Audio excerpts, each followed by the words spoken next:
Hey, it's Soul, and I'm about to do one of those things where I fulfill my boyhood fantasy of being up on a BlizzCon stage. I'm gonna present an idea as if it's like the greatest idea in the world, and I know with absolute certainty that you're going to be excited about it. Actually, you might just hate this idea. But I have 2 points about these kinds of videos. One is, in fact, to fulfill my boyhood fantasy of being on a BlizzCon stage. The second, and more difficult goal, is to initiate conversation and debate and reiteration of ideas. In other words, this is armchair design, just maybe it's dressed up a little bit better than, normal. But the ideas that I present are meant to be dissected and critiqued and challenged.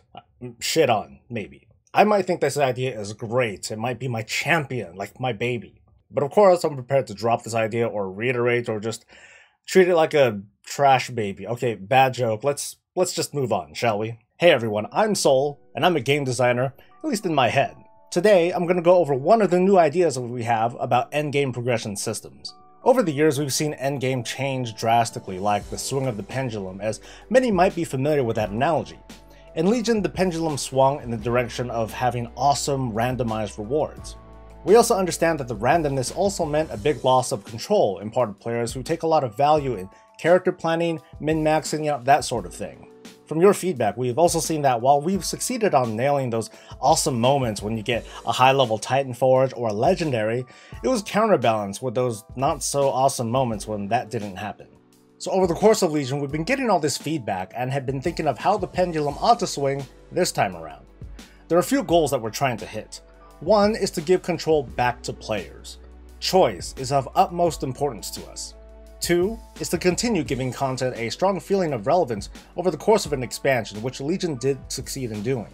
We're looking to take a more balanced approach to gearing, on top of what's already at the core of gear progression, to just complete more difficult content and get rewards. And I guess in what might be an understated approach of what we're edging towards, we're trying to move further away from the core concepts of what players define as best in slot. So first things first, Titan Forging, gone. Looking back, you lost too much control over the destiny of your character with Titan Forging, so it's gone away. We thought it'd be awesome, but we think it might have gotten too far.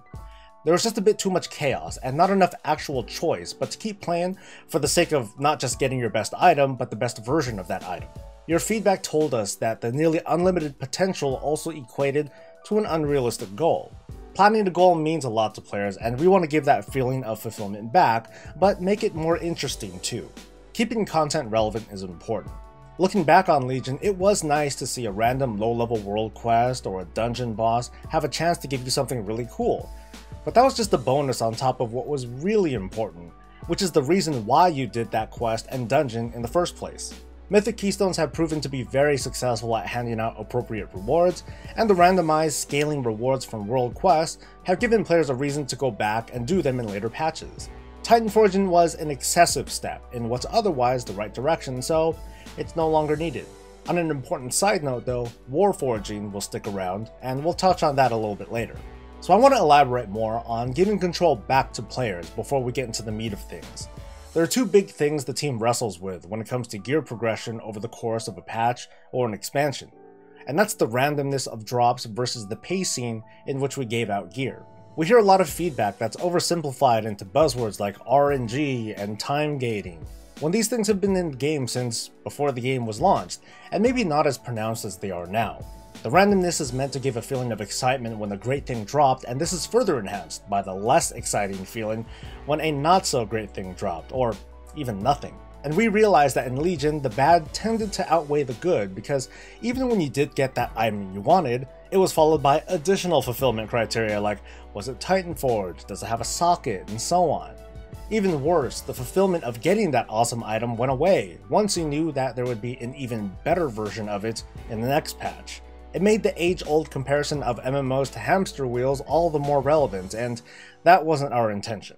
Time gating may have been pretty overt when it came to quest content releases in Legion, but our approach to pacing in gear was something a little bit more nuanced. In Legion, this isn't much of a thing for gear thanks to Mythic Keystones, but in the past, we heavily controlled the pacing of gear through the Valor Point system, or similar systems, which are a currency-based progression system that proved popular with players. On the developer side, Over the course of a given patch, there was a maximum amount of valor to earn, and thus a maximum speed limit at which you could attain upgrades through the system. Some of the flaws here include the scenario where, you'd be farming for a certain piece of gear in a raid, and it would never drop, so you're like, well, okay, I'll just buy the valor version of it, and of course, then the following week, you get the drop. It leaves you a little bit empty, knowing that you just wasted all that hard-earned valor. There's also the negative behaviors we've observed, like the feeling of being forced to farm for valor week after week, or you'd fall behind. So we tried something slightly different with Mists of Pandaria and Warlords of Draenor with valor upgrades and catch-ups, and it worked to some extent, but we also found that the upgrades were a little bit too fast. It accomplished the goal of soft-nerfing content, but looking back, we weren't very happy with players having to pause a raid so they can upgrade their new gear and gem and enchant and reforge it. So here's what we're planning to do in the upcoming expansion, and at the center of it is something that you might be familiar with. The Obliterum Forge is coming back. You can see just how happy it is to know that it'll be a feature that lasts for more than one expansion. We think that the Forge is a cool feature in Legion that not all players got to enjoy, and well, that's mostly okay. It was mostly for crafters because, forging, crafting, that sort of thing. We also added some utility for PvPers who wanted a bit more control over what they earn from their PvP strongboxes. This is what helped to inspire what we're planning for the Forge, and it's a feature that everyone can participate in. So what I'll do is I'll describe a day in the life of a player, and we'll call him Bill. Hey Bill. Bill is a max level character, eager to get in his daily dungeon for the day. He goes in, gets a few drops, but none of them were an upgrade for his current gear. At the end of the dungeon, he came out empty, aside from some stuff to vendor. So what's Bill gonna do with all this gear that's only good for vendoring? No one else in his group needed it, and he's not an enchanter. In fact, he's a blacksmith and an engineer. But now you don't necessarily have to vendor this stuff. We can take it to the Forge and do some cool things with it instead. Now let me remind you all that this feature is still a work in progress, so don't worry too much about some of the values that you might see. So Bill's now at the Obliterum Forge, ready to obliterate this gear. When he does, he doesn't receive ash, but instead, the Forge itself saves up energy that's designed to use on gear that comes from drops, as in dungeon and raid and I guess world bosses too. The amount of energy it gets is based on the difficulty of the content you completed. So a heroic dungeon boss will have a different value than a mythic 10, which might be different from a raid finder or a mythic raid boss. It just depends. Once you have enough, the Forge is ready to power up one of your pieces of existing gear. One thing you can do is increase its item level by 5, or you can roll for one of the tertiary attributes, including the socket bonus. What's more, you can do this multiple times. You can keep doing this until you have all the tertiaries, or increase the item level all the way up to the maximum item level of gear during that patch or tier. This offers a lot of different possibilities. Now here's where the push for choice really starts to show itself, because choosing what gear you want to upgrade is going to have consequences down the line, and here's why. Just like how players can only earn so much valor in a given patch cycle, the Obliterum Forge can only provide so many upgrades at a time. That means it won't be possible to just upgrade all of your gear to the max. It's going to be literally impossible to do this. What you can do is take your favorite drop that has your ideal stats, or maybe your favorite trinket, and invest into it over the course of the patch, or even the whole expansion. Here's a general idea of how we'd want the player experience to be. At the opening of a new raid, the Obliterum Forge is ready to process your unwanted drops and can power up your gear. So far, we think that one upgrade per week is a nice, conservative approach.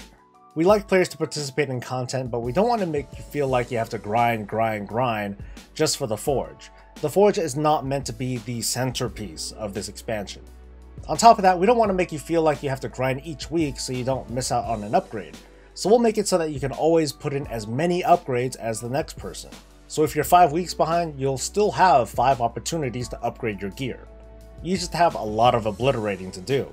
This also means that you can bank the power of your Obliterum Forge in case you want to save it for a really good piece of gear if nothing's dropped that week and you have nothing you care to upgrade. You'll be able to save every upgrade if you want, but there's going to be a catch that I'll bring up later.